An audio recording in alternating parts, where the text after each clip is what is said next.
Good morning, everyone. Good morning. Good morning.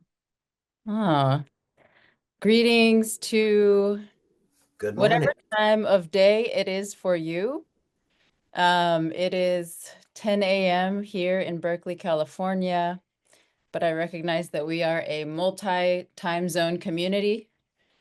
Welcome to the Pacific School of Religion's 2025 Unafraid Symposium on the theme of emerging pathways of being, doing, and disruption. Welcome to this sacred gathering. Thank you for being here.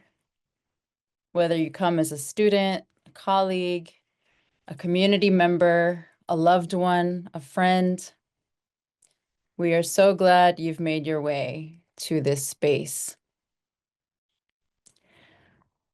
I want to begin by inviting us all to take a deep breath together.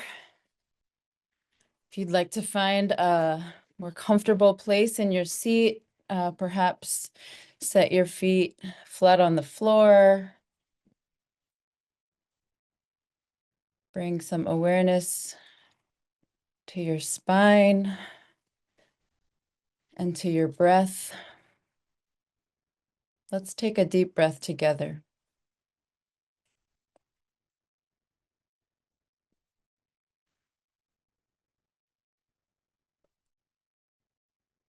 And another. Maybe even a stretch.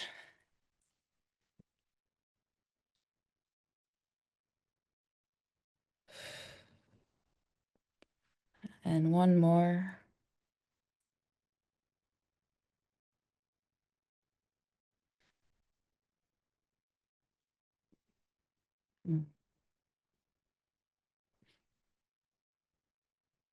Today, we are not just beginning an event.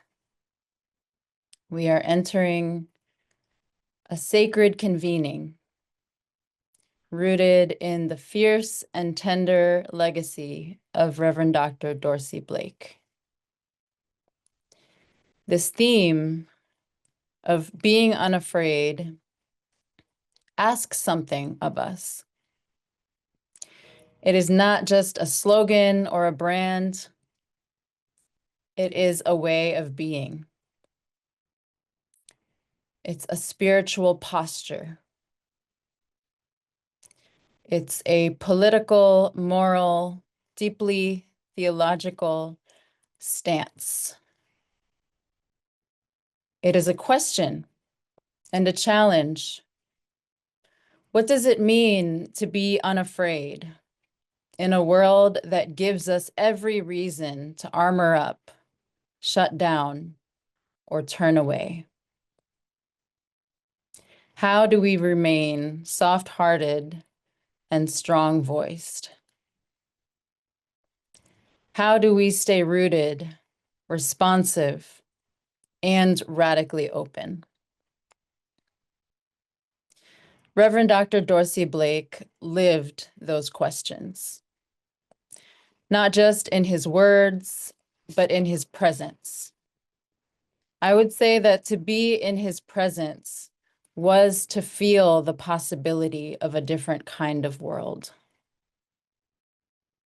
One that is shaped by dignity, by clarity, by love that could not be shaken by fear. And so as we begin this day together, I invite us to ground in a couple of intentions. First, that we take seriously this invitation to explore what new pathways are opening before us. New ways of being human, of doing justice, of disrupting empire. And second, that we remember and honor in all that we do the life, work, and spirit of Reverend Dr. Dorsey Blake, not only with words, but with the way we hold each other in this space now. I invite you to fully arrive. Let this gathering be a site of collective courage. Let it be a prayer of gratitude for Dr. Blake's life.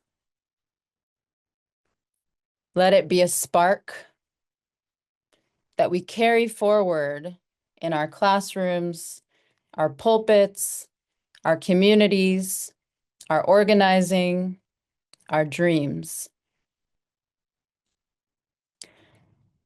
As Howard Thurman once wrote, there is something in every one of you that waits and listens for the sound of the genuine in yourself. It is the only true guide you will ever have. May we listen for the sound of the genuine today. May we speak, sing, cry, and build from that place.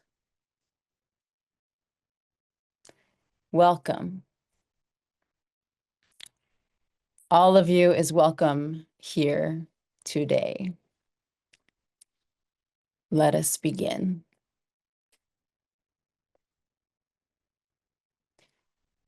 We will now hear a few words of welcome from President David. Good morning and welcome to our Unafraid Symposium 2025. My name is David Vasquez-Levy. I serve as president here at PSR, and it is a delight to have our faculty, staff, students, and some guests here as we gather today for our theme of emerging paths of being, doing, and disrupting. We are living through one of the most significant historical moments in a generation, as the political realities around us are shifting, and a competition in some ways for different worldviews, for narratives about who we are as a nation, who is to be included in the well-being of our nation, are at the heart of much of our political discussions. We also find ourselves in the midst of major transitions in technology, an acceleration of the impact on the environment of human activity, and many other aspects that we must wrestle with. At PSR, we commit ourselves that our educational programs will do three things: that they will blow your mind, embolden your hearts, and strengthen your hands. Most of you who are part of the community have heard these three things repeatedly from me and from others of us as we seek to deliver an education that is truly transformative. And you know that what we mean by that is that we need these larger frameworks to blow our minds, to think in bigger picture about the things we care deeply about. Today, it's all about those big frameworks. As we have this incredible window into the work that is happening in the classroom with our students and hear the way that they are wrestling with those big frameworks. We also talk about how important it is that we embolden our hearts, that we draw from a deeper well. So some of the papers and reflections you'll hear today speak to the ways that our classes and our students are thinking about how we draw on the traditions of wisdom of our communities in order to reinterpret them for a new day so that we can be leaders who have true resilience for the long haul of the work that is ahead for us. And finally, the strengthening of our hands. In many of the reflections you'll hear today in our classroom work, we are moving not just into theory, but also into practice. What are the ways that we develop the necessary skills to bring about the world where all can thrive? Today's symposium is appropriately in honor of our beloved Reverend Dr. Dorsey Blake. We continue to miss Dorsey greatly. As many of you know, he passed away earlier this year, and we are dedicating today's symposium in his honor as we find other ways as well to recognize his incredible legacy at PSR. Dorsey came to PSR in 1968, motivated by the call at the time of a very tumultuous moment for people to step up into leadership in ways that connected spirituality with social change and academic work. And he embodied that throughout his 50-year career of service. And throughout those 50 years, he both contributed to and helped to shape PSR, even as he embodied the best of what PSR stands for.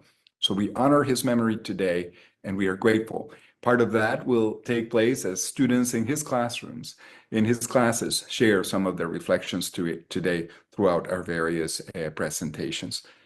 particularly from his classes in Visions of Tomorrow and in Transformative Leadership. In Visions for Tomorrow, Dorsey challenged us all to be able to not only be critical of what is, but to dare to imagine what could be, to give voice to our hopes, our visions for what tomorrow should look like.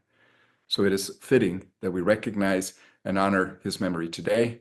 And I am grateful for this outstanding experience that we will have throughout this day today and in the days to come as others listen to these recordings, to be inspired, to be transformed.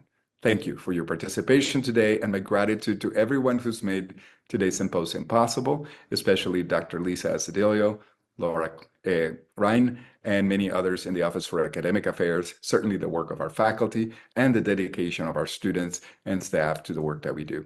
Enjoy the day together. Thank you.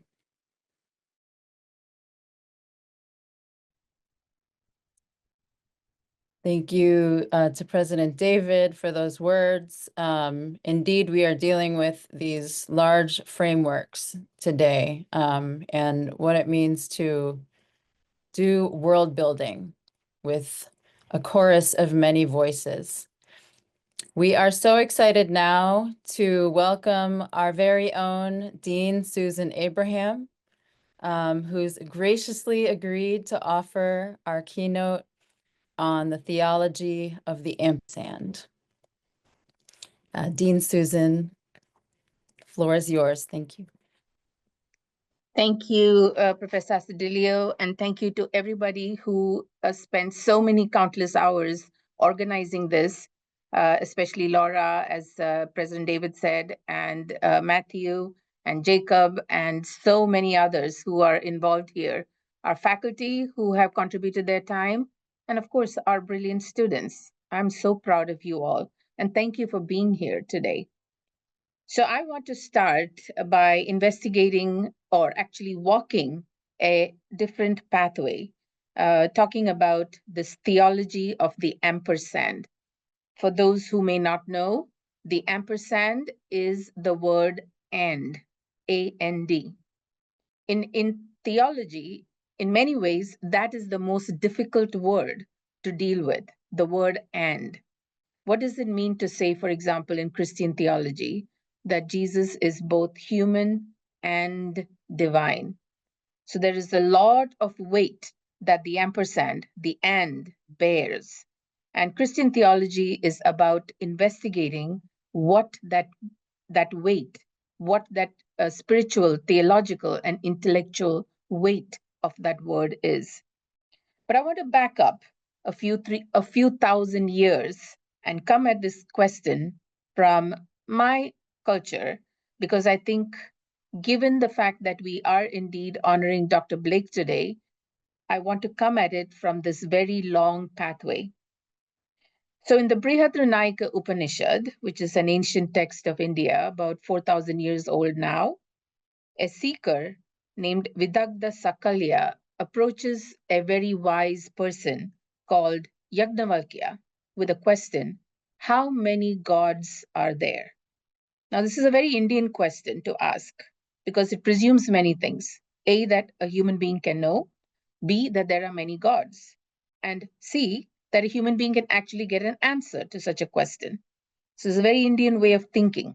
How many gods are there, Yagnavalkya? And the answer was 3,360 million. So the seeker continues to press, yes, but just exactly how many gods are there? 3,306. Yes, but how many gods are there, Yagnavalkya? 33.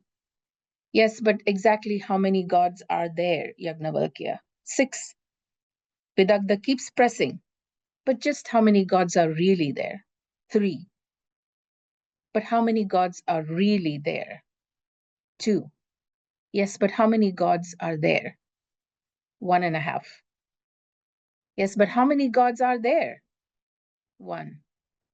So this is a whole page in which this is recited or read, and it's meant to get you into a deeper and deeper consciousness about the point of questions, the point of answers, and a worldview in which there is a unity and a oneness that is not a sameness.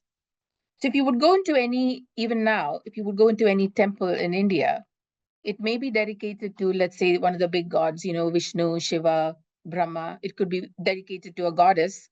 But within the temple environs, there would be multiple images of many other deities. And there would be a Vishnu there, a Ganesh there, a Hanuman there, a Ganga, Durga, doesn't matter. There is a plurality of deities. But if you ask even the most ordinary person, even a child, and say, are these many gods? Are these too many gods? How many gods are there? People will say to you, there is only one.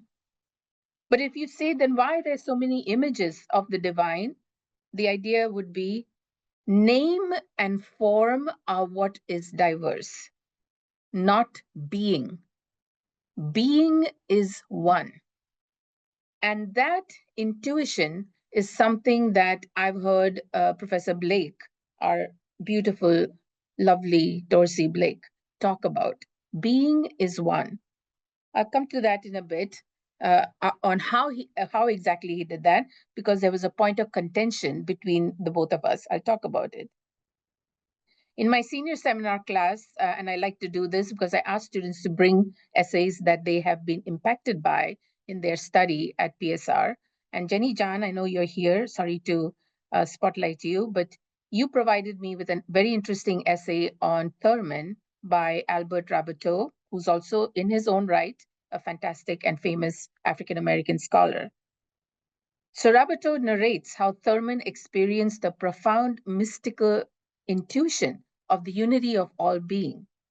And this is what Thurman writes from With Head and Heart on page 73. This is what Thurman writes. As a boy in Florida, I walked along the beach of the Atlantic in the quiet stillness that can only be completely felt when the murmur of the ocean is stilled and the tides move stealthily along the shore. I held my breath against the night and watched the stars etch their brightness on the face of the darkened canopy of the heavens. I had the sense that all things, the sand, the sea, the stars, the night, and I were one lung through which all of life breathed. Not only was I aware of a vast rhythm enveloping all, but I was part of it and it was part of me. He is such a beautiful writer. So Rabateau, who's writing about Thurman, then chronicles how the Thurmans, both Sue Bailey and Howard Thurman, visited India and were challenged by the Indian view of things, including India's way of disruption. When Thurman was asked point blank by a scholar in Sri Lanka, actually, this is India's colonial mentality. Sri Lanka belongs to us anyway. Sorry. There was a Sri Lankan theologian who said to Thurman, what are you doing over here? This is what I mean. Africans were taken to America as slaves by Christians. They were sold to America to other Christians. They were held in slavery for 300 years by Christians. They were freed as a result of economic forces rather than Christian idealism. And I understand that you continue to be lynched in America right now by Christians. In the light of all this, I think that for a young, intelligent Negro such as yourself, over here, in the interest of a Christian enterprise, is for you to be a traitor to the darker peoples of the earth. I consider you to be a traitor. Will you please account for yourself and your very unfortunate position? How can you be a Christian after all that Christians have done to your people for centuries and continue to do them today? What an interestingly relevant question that continues in our time. And the darker peoples of this planet will look at African Americans in this country and say, how can you even possibly remain Christian after what is being done to Christianity in the name of Christianity? And Howard Thurman has a change because he has this vision of the unity of being. And he says, he comes out with his solution. And the solution is Christian institutions does not represent Christianity. There is an inner unified transcendence to Christianity beyond its institutions. Christianity's being, embodied in the life of Jesus, is not contained by the edifice of Christianity. So we have to get beyond the edifice in order to get to being. This is the spirituality of the theology of the ampersand. In the year 2025, we celebrate or commemorate 1700 years of the First Ecumenical Council of Nicaea, and for Catholics, 60 years of Vatican II. In these councils, there was a vision of the theology of the ampersand that was mobilized in order to unite the vast polarizations of those eras. It is true that these solutions that the councils provided arose out of an imperial or institutional need to consolidate power. In the Christian tradition, for example, the Nicene Creed attempted to bring about a rapprochement between one of the most divisive issues of the time, which was the nature of Jesus and his relationship to God. What they came up with, even given the specter of Emperor Constantine's presence at the Council of Nicaea, was to solve the problem with the theology of the ampersand, which is Jesus is both God and human. This solution then has implications for everything, including death and life, the death and life of Jesus, and the death and life, our own death and life. In the manner that we live our lives, this is what matters because of the ampersand. We are familiar with such a spirituality in action, based in a theology of the ampersand right here because of Reverend Dr. Dorsey Odell Blake. Dr. Blake was a great support to me personally in many ways, within the faculty and in the community. I make it a point to say this because he had a vision of the work that we are doing, of our theological imagination, and of the worth of our students. Because this was very different than the training that most of us receive in traditional doctoral programs. He inhabited the being of a teacher. There was, however, a point on which we completely disagreed, and this created a little bit of hot bother for both of us. Professor Blake was convinced that students ought not to be graded for their work, but that professors should rather provide a lengthy 2-page analysis of any writing or any work that students do. A student ought to be judged only in relation to the previous work submitted by the student. Yet for the number of things, and because I sit in the dean's chair, this is not acceptable because the vast metrics of accreditation requires us to track student success using grades. So that would be something we often bop our heads against each other. We would chat once in a while about grading, and we came up with our own ampersand solution. When Professor Blake graded, he was determined to provide as much of a written response to students as possible. But then he would also provide grades to me, a little reluctantly, but he was trying to satisfy me as the dean because I had other commitments to fulfill. He would always try and nudge me, though, to see more of his POV, which I would agree with in principle because no one's grading the person, but we had to grade the work.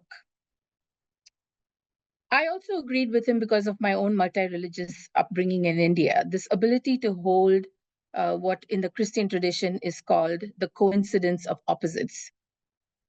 In the context of cultural Hinduism, many gods and goddesses embody this ancient way of thinking. They arrive at a hybrid identity that defies the ways in which human beings think. I have a clay image of the god Ganesh here, which I hope you can see. The light. So I hope you can see it. The most important thing about it, if you were in person, I'd ask you to hold it and see what this is like. There were 2 reasons I brought Ganesh to us today. One, this is the god of new pathways. This is the one in the Hindu tradition that removes obstacles to any new journey that you might embark on. So I thought it was apropos. The other reason, well, a couple of reasons that I brought him was because he's also called the god of scribing. He's a scribe, except he scribes with his tusk. So there is a broken tusk in this hand, and he's the god of scribing. I don't know whether you all knew this, but Professor Blake had the most beautiful handwriting. Now you will meet another Professor Blake, another Dr. Blake at some point today, Dr. Carl Blake, who is Professor Dorsey Blake's brother. And I have a note here from Dr. Carl Blake, whose handwriting is also as gorgeous. So I thought Ganesh was absolutely apropos today. The third and final reason that I brought Ganesh to you today is because this divinity embodies the way in which we need to become hybrid beings. This is an animal and a human. Or one could say, he is neither animal nor human. He has an elephant's head on his body. And there's a long story to this, don't have time to tell you about it. But this is when Ganesh has the head of the elephant put on him, he becomes a completely new being. He begins life as a hybrid, but he arrives at a wisdom that is beyond human knowing, because now he lives in the body of both animal and human. So this is a very Indian solution to the problem of what I want to call is similar in the Christian tradition. In the Christian tradition, we worry on how to become like God. And what the Hindus say to you is, well, become like animals.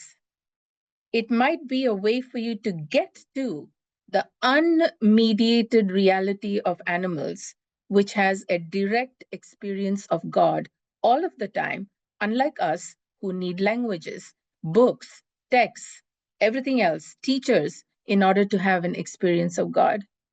So to have the head of an animal basically means you are able to see God.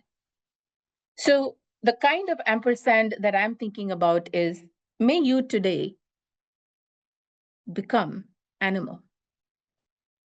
May you today, by being this hybrid identity, become closer to the divine.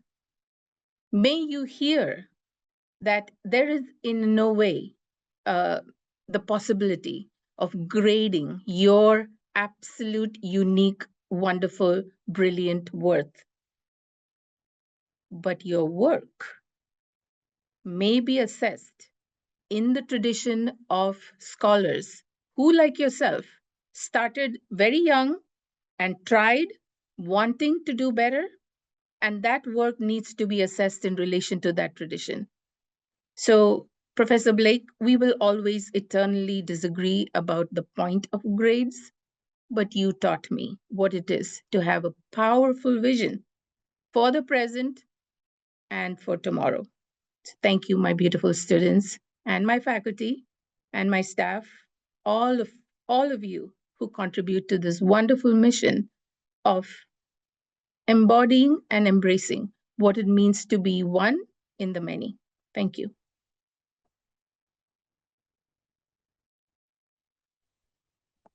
Yeah. Thank you, Dean Susan. Thank you for always giving us such rich food for thought. I like to say, listening to Dean Susan is one of my favorite activities. So thank you for offering that today on the theology of the ampersand. Name and form are what is diverse. Being is one.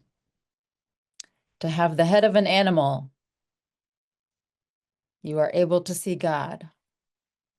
May you today become animal. What an invitation. We should have put that on the flyer. Thank you so much. Well, I'm very honored and excited to welcome us now to the first panel for today, which is on being. What new pathways of being are emerging among us? And how might these possibilities of being transform us and our contexts today? Our first presenter is none other than Kaisul Takihunang, who is presenting a paper entitled The Courage to Stay, Reimagining Pastoral Being Through Presence and Compassion. Kaisul, we are excited to hear your words. Thank you, Dr. Lisa. And hi, everyone. My name is Kaisul Takihunang, and I am currently in my 4th semester of the MD program at PSR and focusing on the congregational ministry track. And this reflection paper comes from our fall 2024 course at PSR, Who Cares? Nurturing Person and People in Global Context, taught by Dr. Leonard McMahon.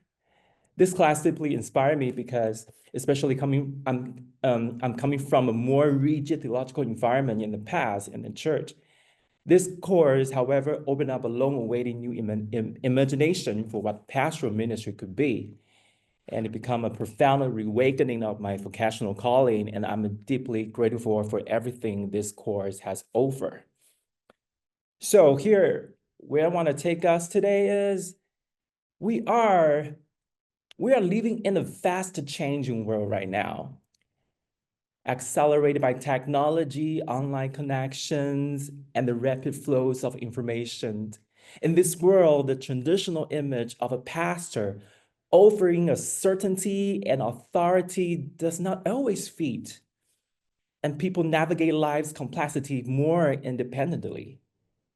However, that the deep human needs for presence remains, a need for real companionship, for someone to walk with them through it all, especially when the path is not very clear. So what if being a pastor is not primarily about having all the answer, but about having the courage to stay, the courage to choose presence, to wait to accompany, especially when answers are not, is really hard to find. My own journey between cultures, as an indigenous person from Taiwan, studying here as an international student at PSR here, has shown me the power of being with the people, not above anyone else, being with the people. And the real change happens in the relationship. It's about becoming together. So today, I want to invite you to explore this idea of courageous, compassionate presence with me and what it might mean for fostering a world where all can thrive. So in the role of pastor, there are 3 key concepts that help us better understand the relationship between pan and love. There's a clean pan, dark love, and the spiritual integration. These ideas come from scholars and the church leaders across different fields and offer deep insights into the practice of pastoral care. First is clean pan. Psychology, Razama Madigan, in his book of My Grandmother's Hands, talk about the idea he calls clean pan. He described it as not just the courage to face inner pain head on, but as the commitment to really feel the pain in our bodies, hold it, and then move through it. And instead of automatically pushing it away and ignoring it or dumping it into someone else. Madigan contrasts this with the dirty pan. Dirty pan is when we try to dodge our own hurt by denying it, blaming others, getting defensive, or projecting into other selves. But that just end up making more trouble and more complicated pan for ourselves and for anyone around us. So choosing clean pan is really about choosing integrity over fear. It asks us to really feel the pain in our bodies, letting it move through us so we can process it and eventually turn it into the strength and resilience, making more room inside ourselves and helping our bodies feel calmer and more settled. Nicholas Greer, who studied pastoral care, takes this idea and points out how pastor can help people, especially those dealing with the waves of unfair systems, to lean into the clean pan. Because when you are dealing with this kind of a trauma that's come from the injustice, Though society, working through clean pan, it is not just about healing inside, it also gives you the strength to stand up to the unfair situation outside. So the mannequin, writing from his book, emphasizing that healing from trauma involves recognizing, accepting, and moving through pain. And that is clean pain. It does not happen in your head. It happens in your whole body. So think about this way. What is experience clean pain is like discovering a leak in your house. Instead of ignoring it or covering it up, you choose to courage to face the discomfort of pulling back the carpet and pulling back the carpet and to find the sources and repair the pipe. And this process is not easy, but it's the only way to really get the place healthy and whole and comfortable again. And next one that I talk about is dark love. Theologian Douglas Christine, in his essay, The Insurmountable Darkness of Love, explored this idea called dark love. He get this idea partly from the 13th century mystic Hedwig of Brabant, and talk about dark love as a way of living spiritually where love can tangle up with the pain, loss, and not knowing. This is not something very fluffy, feel good kind of love. For Hedwig, experienced love means going down into love's, the deep, insurmountable darkness, like an abyss that really push back against our need to be sure and in control. Christine links this all spiritual tradition that actually value unknowing, saying that really being present often means being willing to just sit with the mystery, even when it hurts, without needing simple answers. He showed that powerfully with the story from his own life, working with a friend as they discovered painful family history from the Holocaust. Just walking alongside someone like that, entering their darkness together, witness their loss without trying to fix it, becoming a deep act of love, a kind of spiritual practice in itself. It shows the courage it takes to stay present when facing pain that's just too big to understand. As Hedwig wrote, reflecting the paradox, only by entering the darkness can one hope to know God. But this knowledge is fleeting, paradoxical, and painful, revealing both God's nearness and the great distance.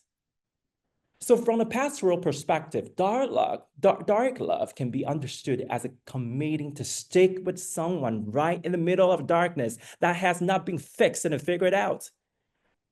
When someone experiencing a deep grief of loss, the main thing is not always just give an answer or theological facts, but just to be with them in their pain over in quiet company and let them know that even when things feel like a total abyss, they are not alone. The last one, that is a spiritual integration. Pastoral care expert Carrie Doring, in her book, The Practice of Pastoral Care, talk about how important spiritual integration is. She makes a strong case that the pastor job is not to hand out prepackaged answer, but to walk with the people as they try to connect their pain to a deeper sense of meaning in their lives, a meaning that can grow and change. Doring says something really important. That is, to help someone do this, the pastor needs something called theological reflectivity. Basically, pastors need to keep looking honestly at their own lived theology, that mix of deep down beliefs, values, feelings, always pick it up without even realizing it, called the embodied belief, embodied theology, embodied values. That's kind of the beliefs they have more consciously chosen. Knowing yourself like this is a key so you do not accidentally push your own views and can really meet people suffering with empathy and an open heart. This whole process works best together. It's about co-creating meaning with the people, not just you are pastor, you tell someone else, what do you think about this? So spiritual integration is like being a teacher who does not simply give you the student the answer, but skillfully guides and empowers them to explore, question, ultimately discover their own solution and construct their own meaning. And I want to say that the PSR really gave us like that, this kind of skills, and I'm really appreciate our PSR do that. And Dorian also pointed out that this kind of integration can be really liberative because people walk through their experiences in a way that feel compassion and connect them to value that feel the life-giving. They can feel the stronger, not just for their own healing, but also ready to see the challenge to this society that causes suffering. So the Darwin says that spiritual integration liberates individuals and community, helping them bear the weights of ambiguous suffering in a compassionate way of being in. Here, I want to make something very clear here. When I talk about challenging certainty, I'm not saying about the theology is not important for pastor. It absolutely is. But what I have learned through all this is that it's about how we hold our theology. We need openness. And that openness comes from really knowing ourselves, understand our own beliefs, values, and where we might have blind spots. So being open with the theology is not about having the weak beliefs. It's about looking past the religious words to try to understand the real human beings, know the human feelings and struggle underneath. This is kind of an open theology is help us to build a theology that looks out for people's humanity, helping ourselves, helping others. This kind of approach teaches us to respect others even when our views are totally different.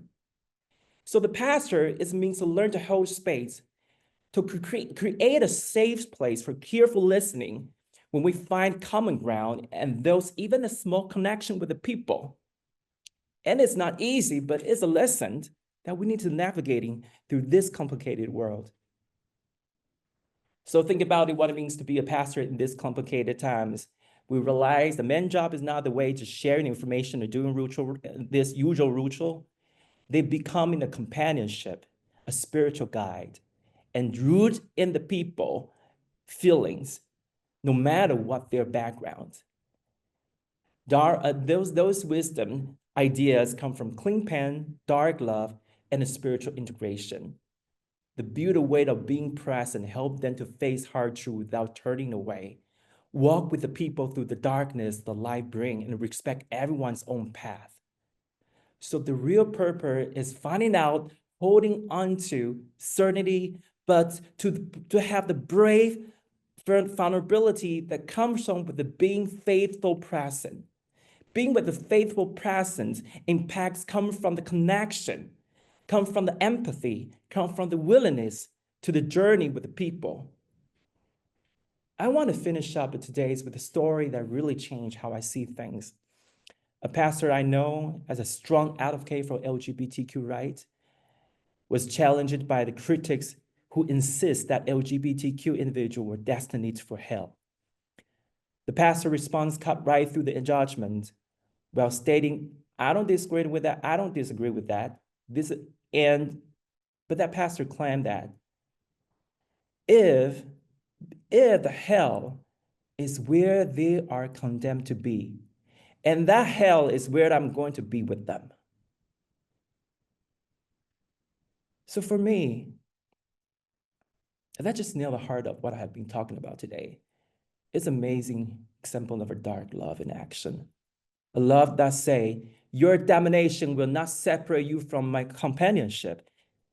It's fifthly show chosen presence over doctrinal certainty, committing to stand with the people in their suffering no matter what. So my invitation today is, what could our world be like if we have found that courage to stay? What if we choose to be companions for each other, facing clean pen together, offering steady presence when things are dark and confusing, and then creating the space where people can find freedom and wholeness and freedom and free. Maybe then each of us could really be grounded present for someone else, rooted deeply in our shared being, offering not easy answer, but that ignore the shadow, but steady, but compassionate connection. spark the hope, even when things are really tough in nowadays. And that is the vision I also hold for my future as a future pastor for the tomorrow. And I'm committed to become that presence. Thank you.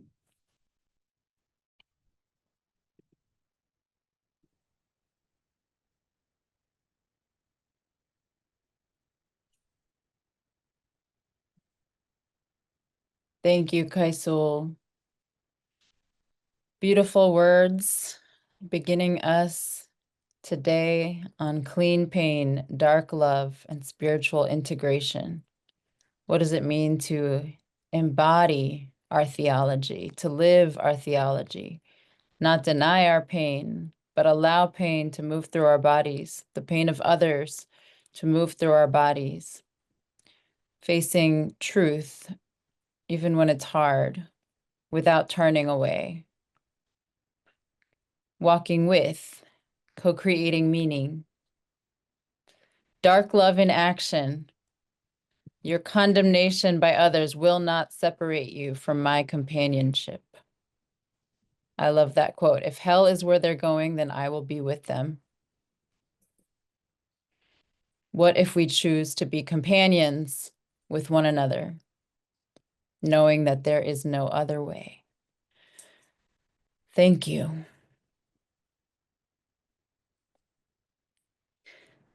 I'm so excited to welcome our second presenter for today. It is Dwayne Sparling, and he's going to be sharing on the topic of heretical hope, Christian mysticism as a constructive ethic for liberation. Dwayne, the floor is yours. Thank you, Dr. Astudillo. Hello, friends. My name is Dwayne Sparling, and I am a first-year Master of Divinity student here at the Pacific School of Religion. As a lifelong Christian mystic, it is my privilege and pleasure to present to you my research, in which I argue for a constructive ethic to increase the practice of mysticism within the church body. First, I will introduce my home point of view by zooming into my heart level and relating to you why mysticism is personally relevant to me. Next, I will zoom out to Christianity at large and demonstrate how we might build an adaptive system of ethics that integrates the divine revelations of mystics. Finally, I will conclude by zooming back into the personal to relate why we must keep the mystical as close and palpable as the dense fog of love that envelops us when we live by faith. Thank you, friends, for receiving what God and I have joined together for you today. I offer heretical hope, Christian mysticism as a constructive ethic for liberation. Somewhere in 1989, when I was a poor preacher's kid of just 11 years old, my maternal great-grandmother from Muskogee, Oklahoma, came for a visit to our mobile home in a small farming community in central Indiana. In an ironic inversion, we were people in a tin can surrounded by corn. While my younger sister played with Barbies next to me on the living room floor, Grandma's swollen feet on the other side gently rocked her tired body back and forth in the plush recliner that enveloped her like a puffy, slate blue cloud. She had unraveled the white crown of real braids that she always wore wrapped around her tiny pink head like a pillbox hat, and her wavy strands of white silk cascaded down the front of her floral print dress like thin sprays of waterfalls off an escarpment. While her wrinkled hands slowly plaited her hair again, always two long, thin ropes, she stared beyond the too thin sheetrock ceiling through her too thick glasses and began to tell me about the future. Great-Grandma Lester was a mystic, and a devoutly Christian one. She had many supernatural visions throughout her life, but one that affected her the most was when Jesus took her to the top of a high ridge on a clear, star-filled night. As he sat her down in a clearing that had an uninterrupted view of the valley below, he pointed in that lowly direction and simply said, "See what is coming." As Grandma peered, somehow telescopically toward the direction of the Savior's finger, she could clearly make out an illuminated river of people, slowly flowing down a highway through the valley on foot like one big, long Mardi Gras parade. "It was a lively party," she said in her weak voice with that slow Oklahoman accent. Countless people were having so much fun and laughter, I almost wanted to join them. But something was terribly wrong. Each person had an unnatural light in their hand, and the tantalizing fluorescence of the lights and all the other people around were distracting each other to the point that they could not make out the danger approaching them and the road ahead. The raucous river of people kept flowing, bright and cheery, until they fell to their deaths off the edge of a bottomless chasm. As the people descended in terror, their warning screams were drowned out by the festivities above, and so people just kept blithely pouring off the jagged end of the road, a waterfall of humanity. When she pleaded with Jesus as to what they could do to stop the death parade, he said, "We are too far away from them, and they won't hear me, much less you. What I have shown you is what you must take back home and share." And that she did. We laid Great-Grandma Lester to rest in the summer of 2003, well before the unnatural light of smartphone screens incessantly began to flood everyone's hands and faces, before addictive social media invaded to distract and occupy minds, and before verified reports of people walking off real cliffs playing games in an augmented reality hellscape. To my 21st century eyes, she indeed saw this present future. People are surely distracted wholesale, and at the same time, church membership is precipitously declining.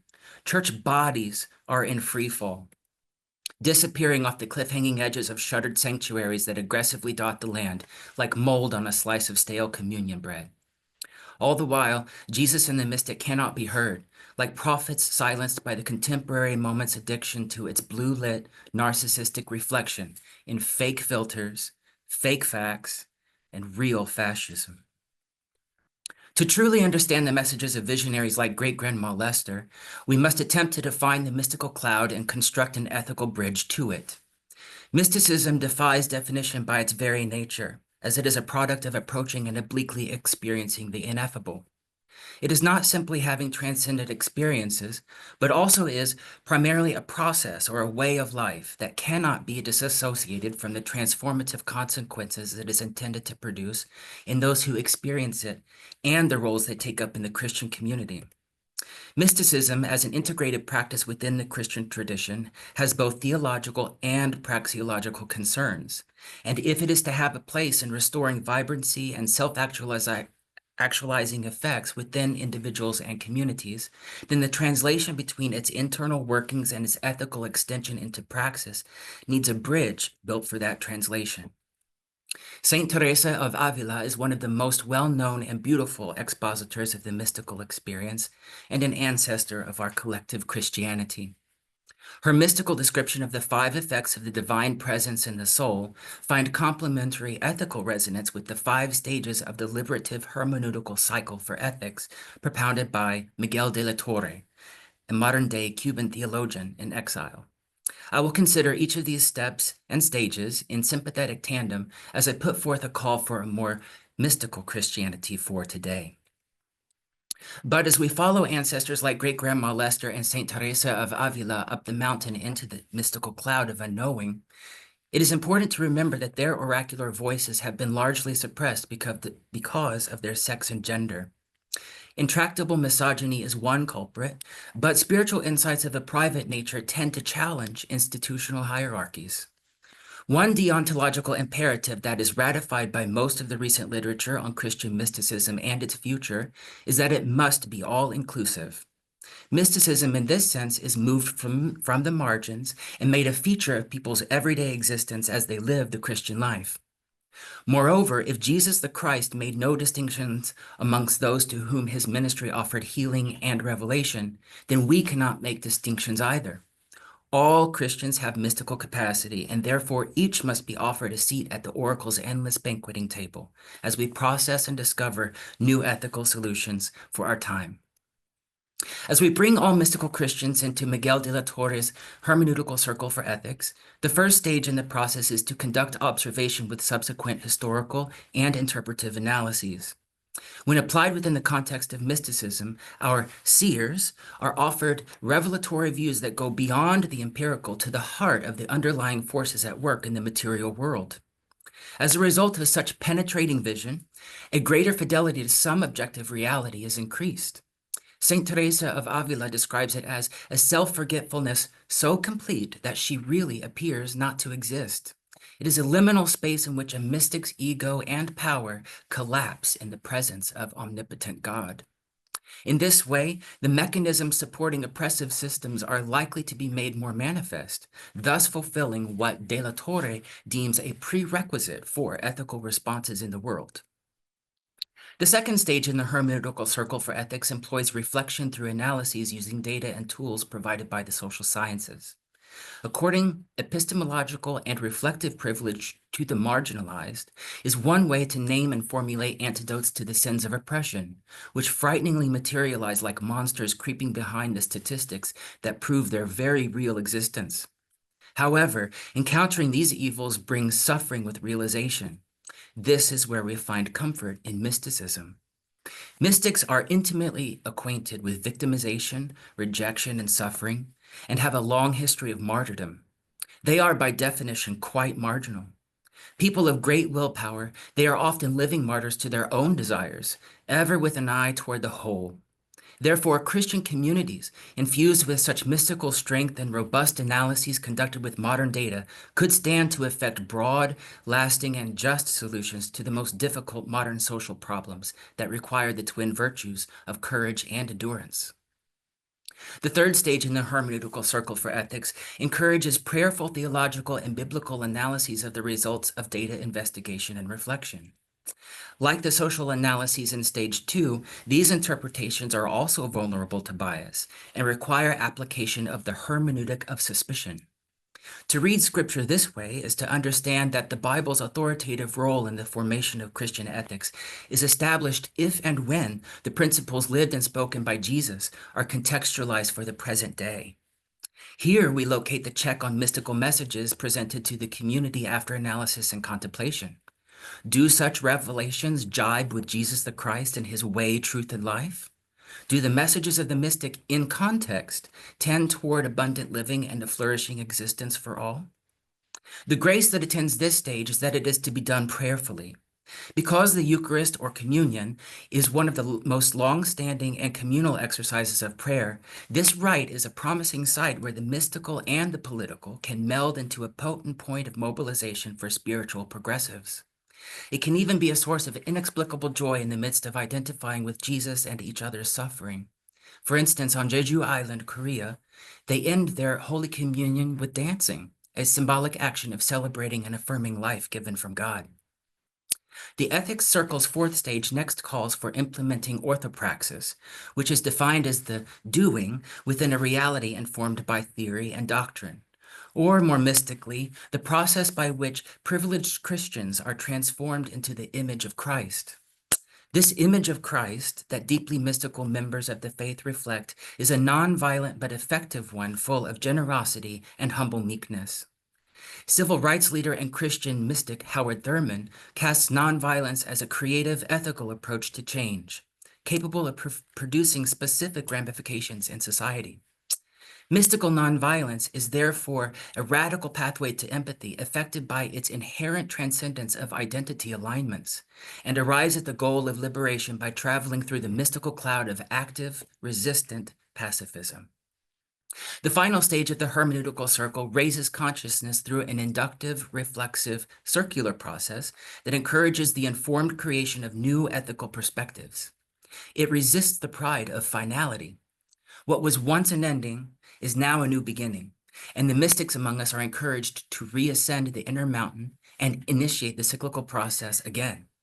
Such a constructive, mystical ethic is adaptive, ever responsive to new conditions, new states of being, new moments that ever cry out for new healing.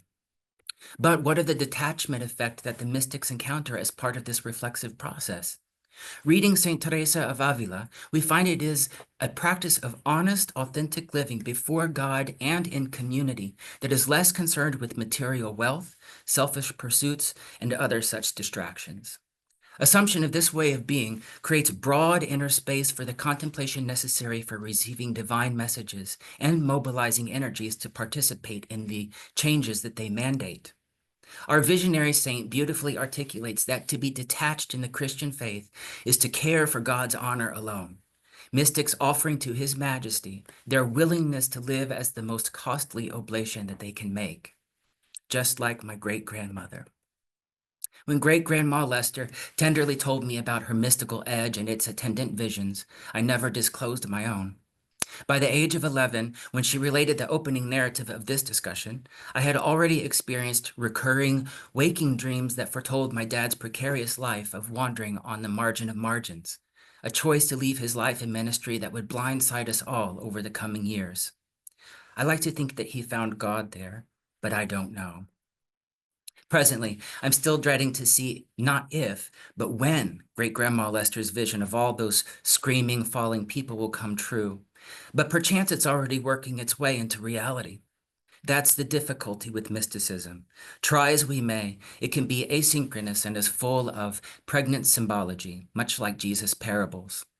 There are certainly efforts to devise a system for testing the authenticity of a Christian's mystical experience, and even St. Teresa of Avila provides some guidelines, but they all seem futile at best. Rather, a more practical approach like this discussion's cross-historical integration of ethical and mystical processes might work to preserve the faith and lift everyone to higher ground. After all, we owe it to our heritage. As my highly esteemed seminary colleague and sister in the faith, D. Andrews, once poignantly exhorted us in class, don't let what your ancestors did go in vain.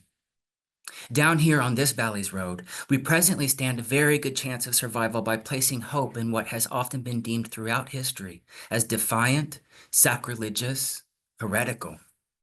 With a return to Christian mysticism that is available to all and cultivated within a reflexive process for discovering liberative ethics, extrasensory and extrahistory perceptions can freely emanate from the divine cloud of unknowing, leading us all across an ethical bridge to life and life more abundantly. Thank you, Grandma. Amen.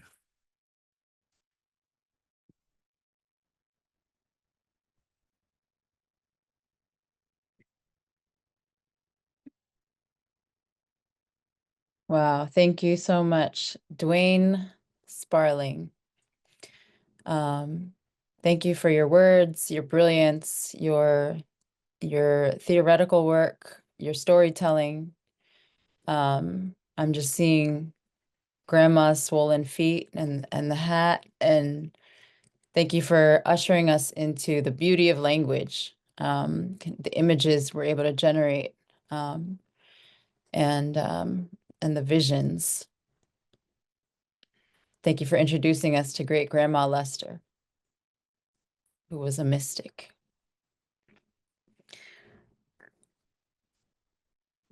You've given us so much, and I'm going to actually try to rein myself in over here. Thank you, Dwayne.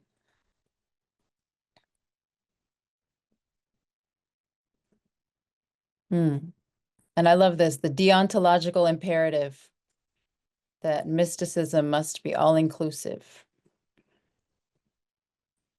Makes my ethics heart very happy.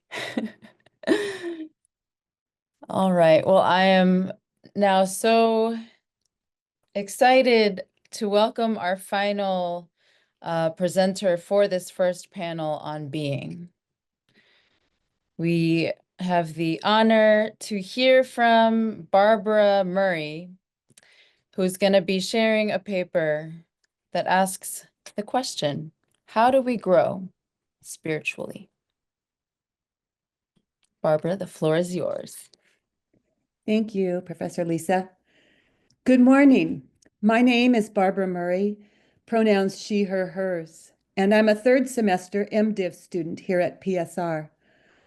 I plan to work in a congregation with youth and as an assistant minister in the future. Today, I want to share a paper originally written for the Spiritual Formation Leadership class, answering the question, how do we grow spiritually?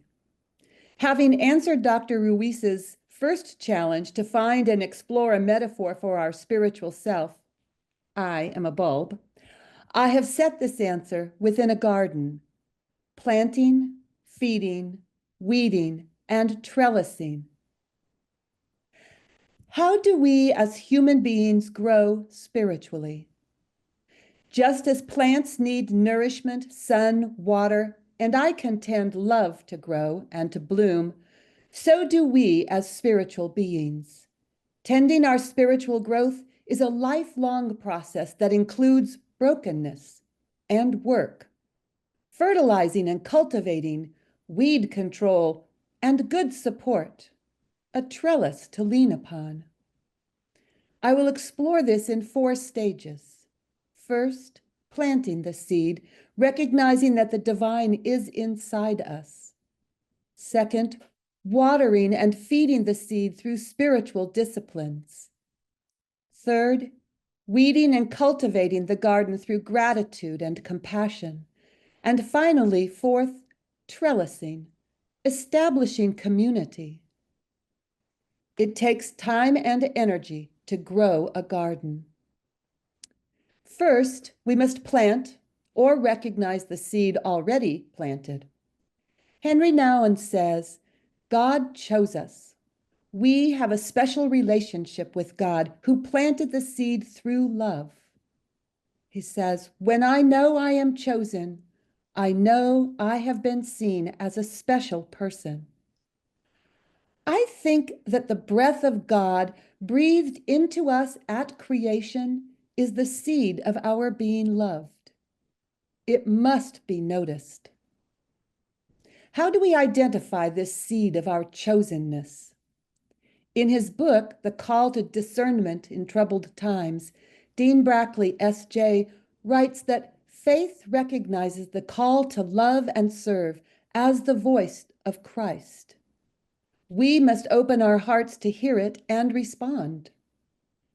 In today's world, we find our chosenness in our relationship with the world's marginalized, not just in ourselves or those marginalized with whom we feel comfortable, but in those whose lives have been disparaged, victims of the systematic and institutional issues of racism and white supremacy. God chose us for something.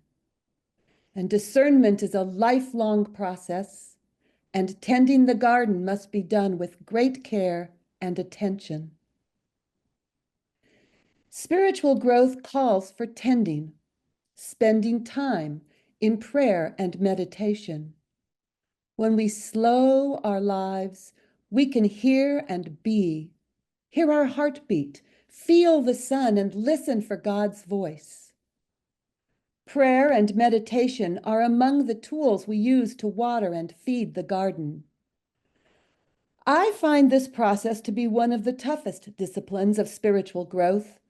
I still find it difficult to commit to a plan of meditation and prayer. It means I must slow down and be intentional, which is difficult as I flip from obligation to obligation. I say my prayers, but it is sometimes just words, a ritual without heart. I felt a kinship with Robert Wilde when, in The God Who Sees Me, he asked, how can we pray to God? Because how do we know God?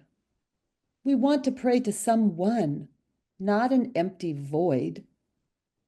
Wilde says our ideas of God aren't completely false.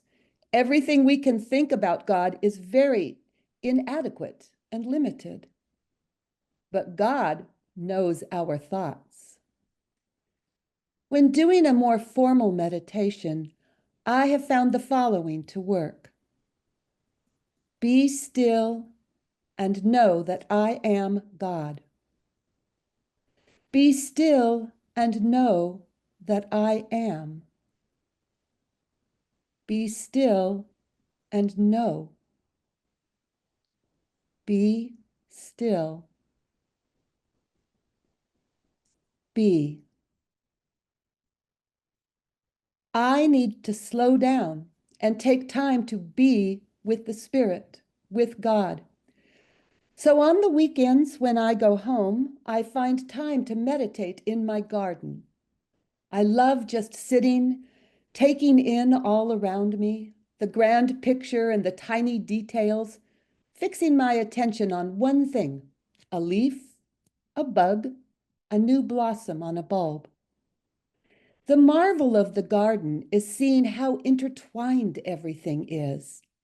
I am a part of it as I sit there. In the grand scheme of things, I am unimportant, but there I am equal with all creation, and I realize I am blessed and have a place and a purpose in God's world. In the garden, God shows me my purpose.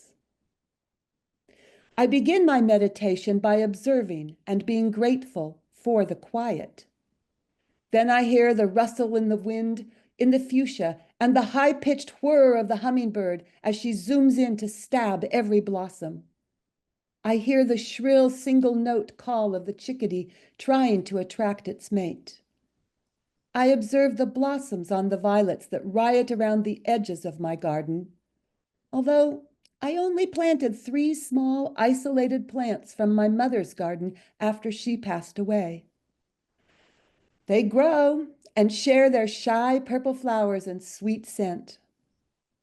There are others in the garden, bugs, earthworms who I welcome as they help me keep the adobe dirt soft, and there's snails munching away at the leaves.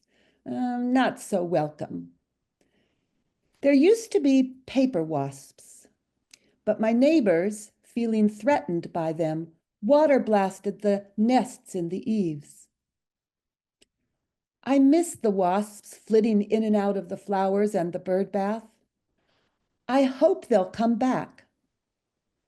I reflect on the impact that mistrust and fear have on a creature we don't understand. A whole chain of events, and now the garden is different. Fear and misunderstanding motivate destruction on so many levels. Fear, anger, and mistrust say, "Not in my backyard," when we try to find homes for wasps or the homeless. This brings me to the next tool in tending spiritual growth: weeding. Practicing gratitude, humility, and compassion for and to all that grows in the garden. Our first thought when weeding is to save the flowers and throw out the weeds, the broken plants, the things we don't want. But sometimes weeds are the most beautiful flowers, found not in the planned formal garden, but in the rough and tumble byways. Wendy Fairley in And What is a Merciful Heart says, "The deep root of compassion is awareness of the ungrounded reality through which all beings remain interconnected. Like plants in the garden, we are interconnected with everyone else in our brokenness. Our spiritual journey challenges us to accept our brokenness and, in Nouwen's words, accompanying feelings of being useless, worthless, unappreciated, and unloved. Brokenness makes us feel that we have no value to anyone. But it is in this state that we can finally give of ourselves in humility. In the book Have a Little Faith, Mitch Albom intertwines his faith story with that of his rabbi and the African-American pastor of I Am My Brother's Keeper Church. We see the brokenness of each individual and the blessings they share with others. Pastor Henry, a former drug dealer and convict, is preaching. When we're still looking at ourselves through our past, we're not seeing what God has done, what God can do. We're not seeing the little things that happen in our lives. When people tell me that I'm good, my response is, I'm trying. But there are some people that know me from back when, anytime I make that trip to New York. And when they hear I'm pastor of a church, all of a sudden it's like, I know you're getting paid, boy. I know you. He looks out at his congregation and then says, you are not your past. Listening to him Mitch realizes that he judged Henry, giving no credit for his compassionate work among the homeless. He judged Henry's past, not his present. Recognizing God in those around us through their brokenness is an important part of spiritual growth. Sometimes when interacting with someone from a different background, we want to weed and pull them out and throw them on the fire. The question is, are they weeds? Is that how we see the marginalized?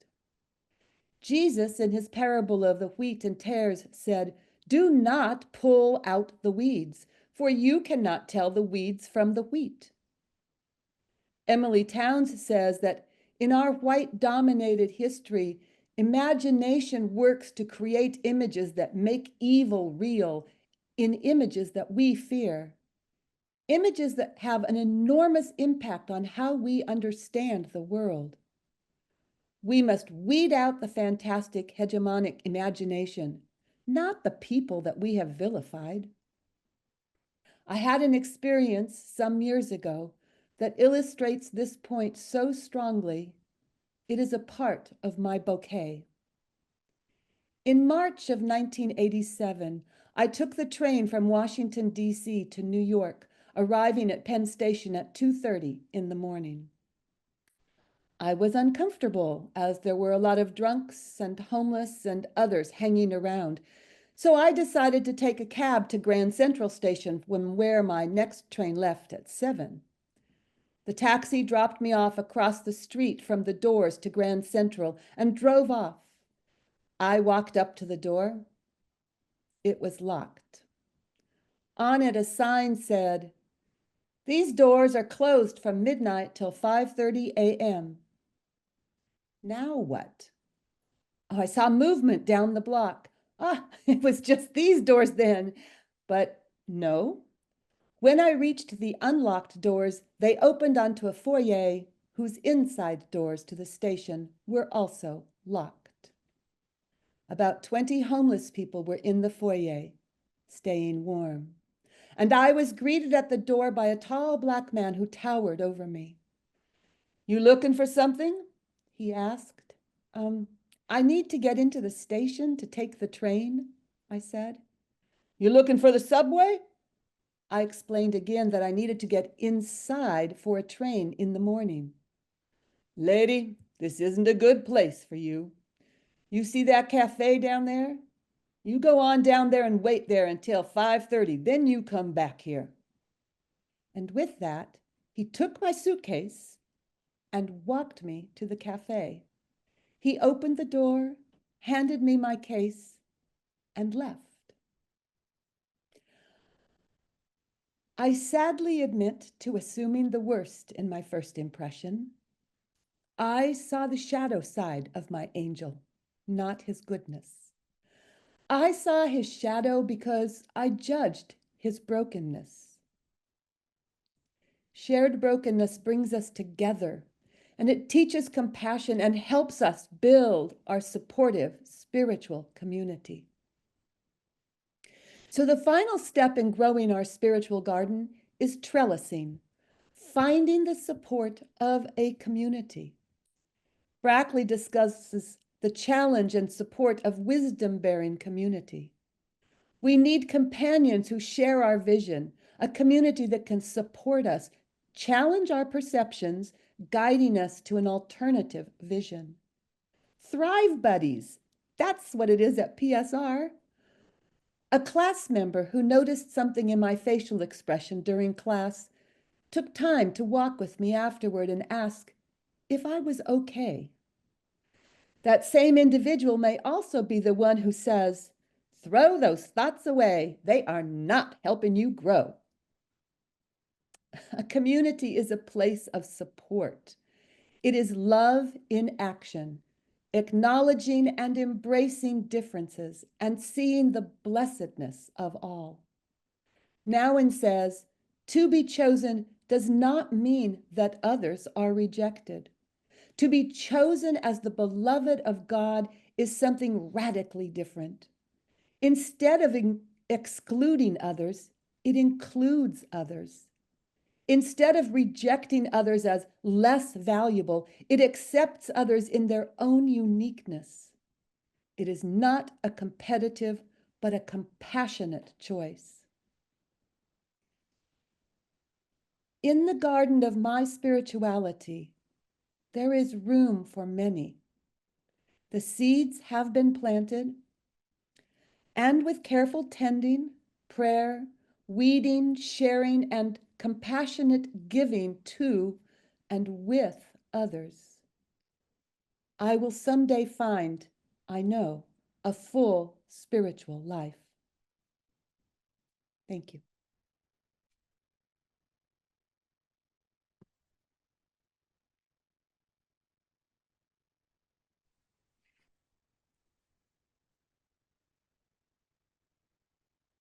Thank you so much, Barbara. How do we grow spiritually? I love this. There used to be paper wasps. I hope they'll come back. I reflect on the impact that mistrust and fear have on a creature we misunderstand. Fear and misunderstanding motivate harm in so many ways. Thank you for the invitation to be still and know that I am God. Be still and know that I am. Be still and know. Be still. Be. We are very excited now to hear from Dr. Hee-Sung Hwang for some of her responses to today's papers. So each of the faculty respondents received the papers ahead of time and just have prepared some thoughts for us. So thank you, Dr. Hwang, for starting us off. All right. Oh, wow. This has been great presentations and great conversation going on this morning. So I just want to say thank you and wow. I hope I can finish my comment with this. Wow, I cannot do I I didn't need to add any more words, right? But here's my official faculty respond.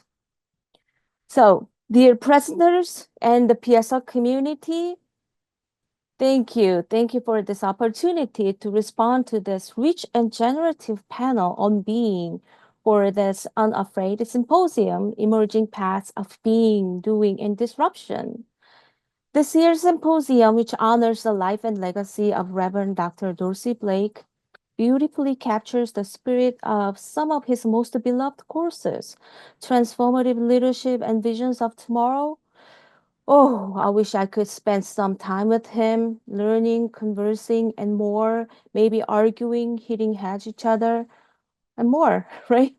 Anyway, here we are. And this gathering is a powerful reminder that we are not here merely to exchange ideas, but to collectively imagine and co-create new realities rooted in justice, compassion, and truth. It reminds us that our very way of being is itself a profound act of liberation and a step toward building the world we long for, the world where all can flourish. So the call to engage our being and doing in ways that courageously disrupt the status quo is one that each of your papers has taken up with both intellectual rigor and visionary brilliance. Again, wow. So I'm honored to serve as the faculty respondent for this first panel on being, a panel that offers emerging pathways and prophetic visions for how we might live more courageously, compassionately, and creatively in this moment. Overall, what stands out across all three presentations is a shared commitment to the intertwined processes of emergence, disruption, and healing, and all pursued through a justice-centered lens. Each of you offers a compelling account of how our being, our embodied, relational, and communal existence is central to transformative leadership and ethical imagination. And importantly, none of your works shy away from the tensions and complexities of this calling. Instead, you engage them with courage, depth, and creativity. Kaiso, your paper, The Courage to Stay, Reimagining Pastoral Being Through Presence and Compassion, is a stunning reimagining of a pastoral identity. In our fast-paced, post-institutional, AI-influenced world, you rightly note that the model of the pastor as authoritative answer giver no longer suits. And in its place, you offer a powerful alternative, a model of pastoral being that is decentered, relational, and courageously present, no matter what.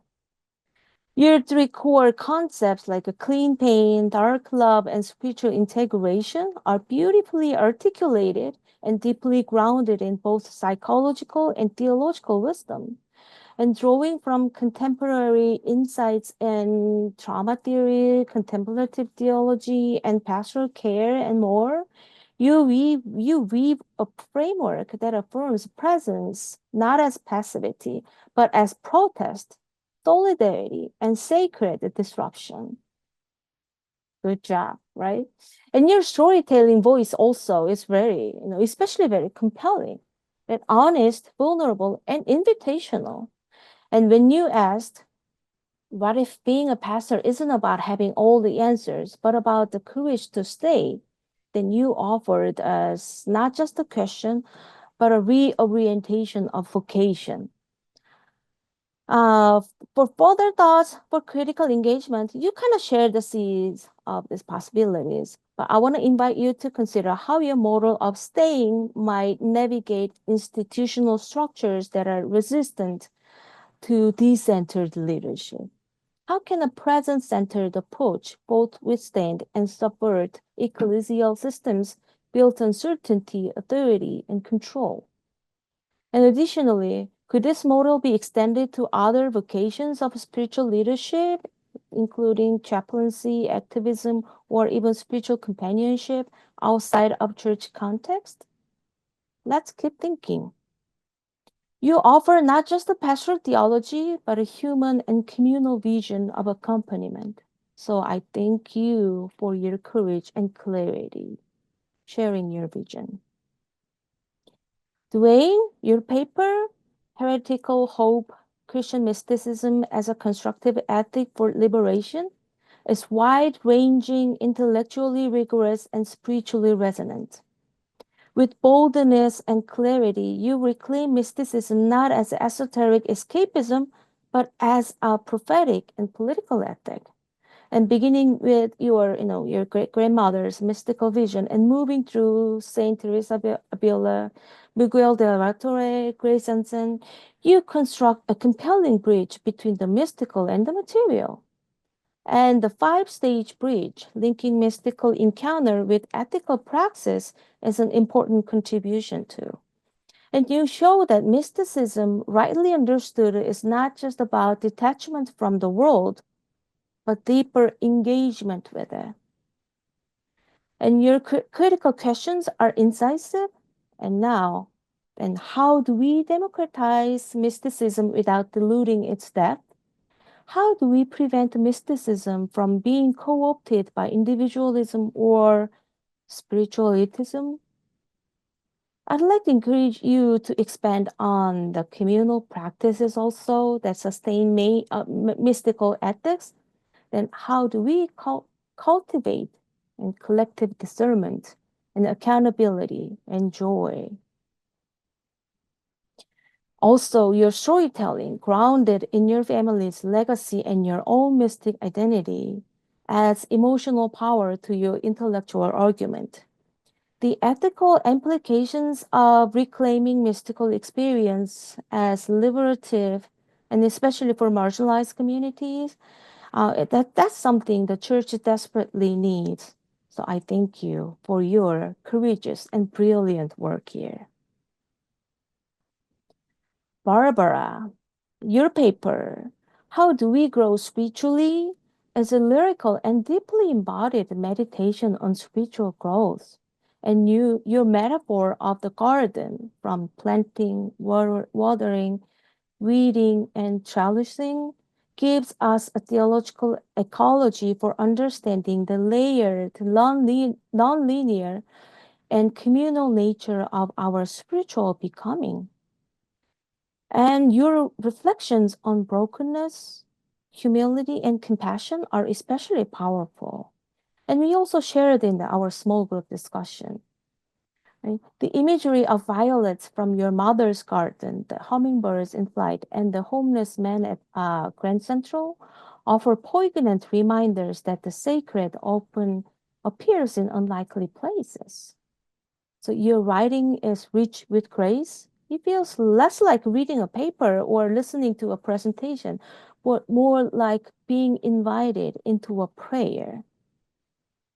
So to deepen your garden metaphor, I wonder how this framework might also hold space for spiritual resistance.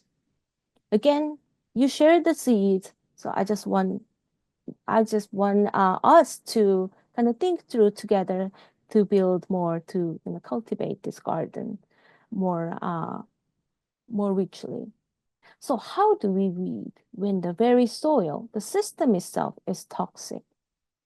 Should we remove all growth to protect the healthy plants, or does such weeding risk erasing what could thrive in spite of the soil? What happens when certain plants, whether that are people, identities, or traditions, are labeled as weeds by dominant culture, yet are kind of in fact bearers of resilience and wisdom? And in a society shaped by individualism and scarcity, what might trellising look like? How do we create structures of support that invite collective flourishing rather than competition? Overall, you remind us that spiritual formation is a relational and communal process and rooted in tending and trust. And your voice is a balm. And may you continue writing, teaching, and nurturing this garden of wisdom. So, thank you. Together, your papers invite us to imagine a more expansive understanding of being, one grounded in presence, interconnectedness, and sacred disruption. Kaiso calls us to the courage of accompaniment, and Duane reclaims mysticism as a wellspring of resistance and renewal. And Barbara reminds us that brokenness and beauty grow together. And to be, truly to be, in this moment of planetary crisis and political upheaval and so on, as in itself, to be is revolutionary act. To be grounded rather than grasping, to be present rather than performative, to be connected rather than competitive, to be broken and still growing, to be mystical and still acting, and to be tired and still showing up. Each of you offers a testimony to the transformative power of simply and courageously and faithfully being. Your work calls us to discern anew what it means to disrupt, to lead, and to love with integrity and imagination. I'm just deeply grateful for your contributions and for the invitation to be in conversation with your work. Thank you, thank you, thank you for your courage, your creativity, and your prophetic hope. Thank you.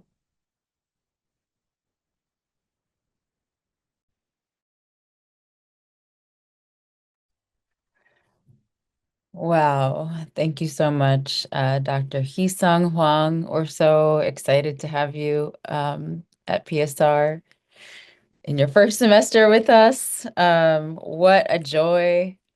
I feel like I already, had my meal from this first panel. Whew. Thank you all so much. Thank you to all the presenters, to all the participants, all of us here for your presence. I keep hearing that theme of, the most sacred and important thing we give one another is our presence, right?